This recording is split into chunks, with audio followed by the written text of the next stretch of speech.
Well, hello everybody. It's Charles Kemp and Mayor Fairmont, and we're gonna do a little rehashing today, kind of catching up.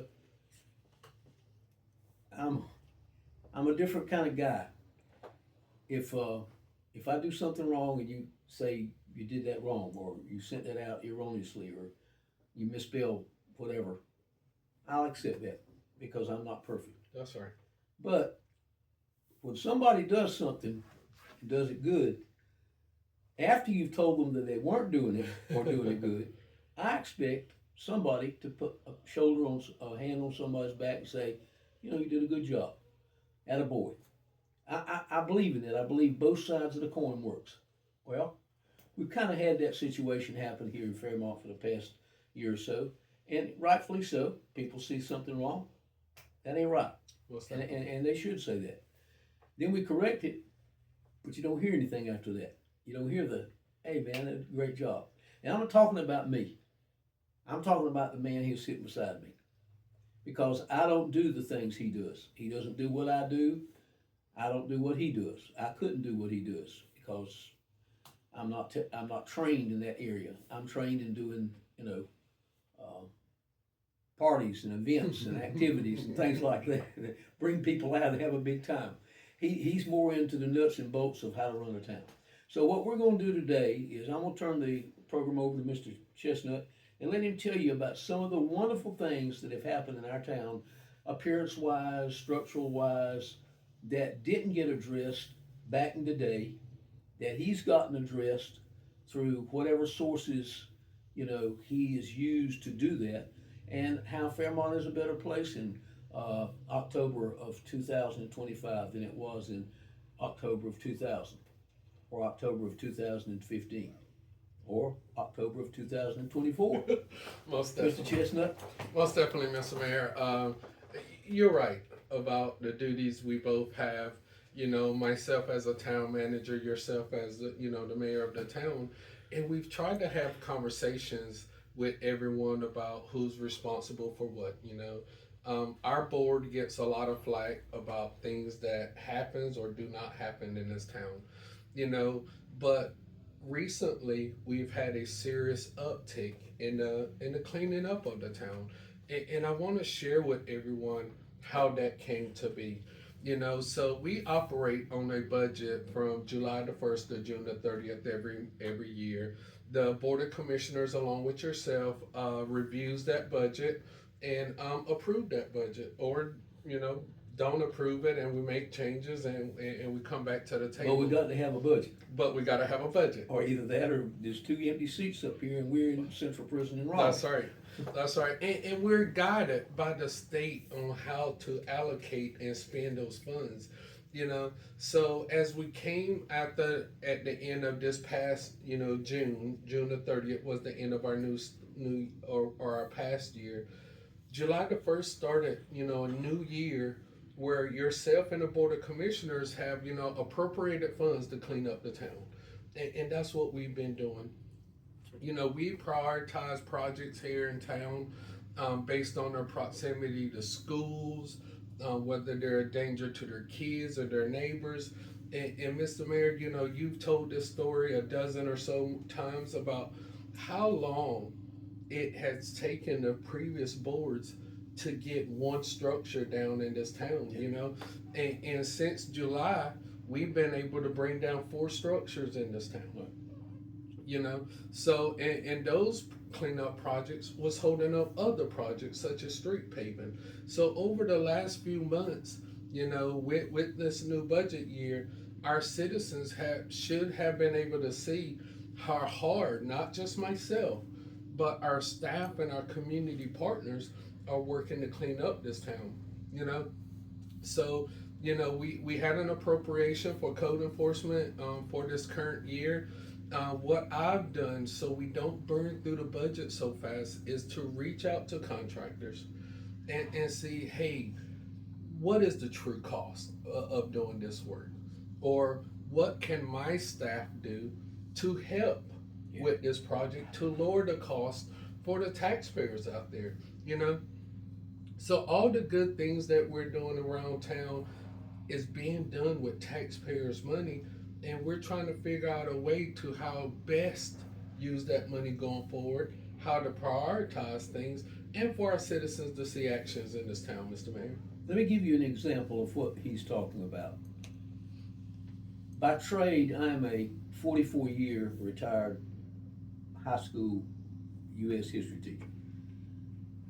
Um, I know how things work out in the world that have occurred, that have happened, because I taught my students this is why this happened, or this is exactly what happened. And that's how I operate. The average citizen in Fairmont doesn't have the knowledge. Not, they're not stupid. Correct. They're not stupid. And many of them are not uninformed.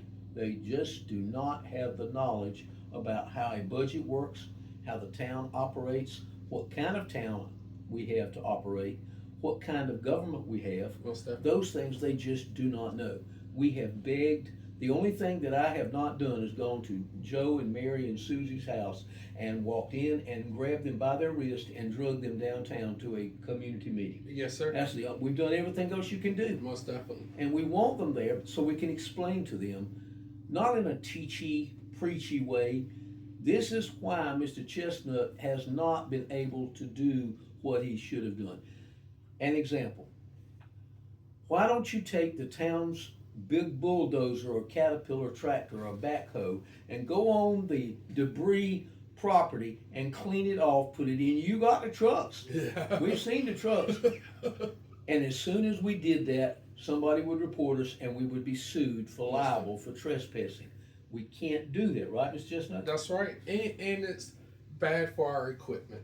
You Yeah. know, we don't have track hose with metal, military style tank tracks on it. Right. We have backhoes with rubber tires on them. So if we put our good equipment that the taxpayers has paid for onto these properties to destroy that equipment, then we're the bad guys again. Doubly. But, yes, but we've tried to partner with all of these agents, the community partners, the property owners, to say, hey, what can we do to help you clean up this property? And it's gone pretty good, Mr. Mayor. Yeah, I've noticed a great difference in the look of certain parts of our town. The group that went and paved the street beside where the Masonic building was that fell down, they went overboard. They went Yes. beyond the call of duty and doing what, and all this takes is somebody seeing that our town manager has X number of dollars to spend, and will you help us out a little bit and make it go a little further? Yes, sir. And another example is paving. It costs $90,000 to pave 1 mile of street Yes, sir. the correct way. Yes, sir. Not a quarter of an inch of asphalt That's right. the right way. That's right. We have 12 miles of town streets in Fairmont. We get $90,000 a year. Yes, sir. A year, not a month, a year from the Powell bill, which is a part of the state budget. Yes, sir. $90,000 to pave 1 mile of streets. We have 12 miles. We get $90,000 a year. Folks, even I can understand that That's math. right.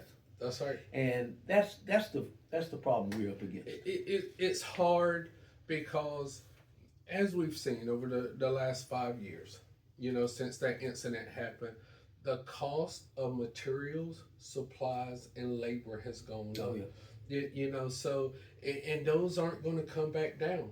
So we try to be good stewards of our taxpayers' dollars and stretch those dollars out as far as they can without breaking the bank, Mr. Mayor. And my last thing I wanted to share is our planning board over the last 3 months have been really active in addressing code enforcement issues, prioritizing those issues so myself, my staff, my community partners, and property owners can work together. Come to the planning board meeting. Talk to us about problems in your neighborhood and ask us what we can do to address them, and just watch us work. There's a public comment period at the planning board meeting where you could come up and ask about a certain street, a certain property, and let the planning board prioritize that for our staff so we can continue to work. and clean up the town, Mr. Mayor. Well, and that's kind of where we are right now. We have X number of dollars to work with. This man can squeeze all the lemon juice he needs to out of a lemon, and we still may need some more drops out of that, so we have to carry that over to the next year. So things can't get done all in one year, but we are working hard. Don't you think there's not one day that goes by that Mr. Chestnut is not dead on problems in the town, appearance issues in the town, and trying to correct them?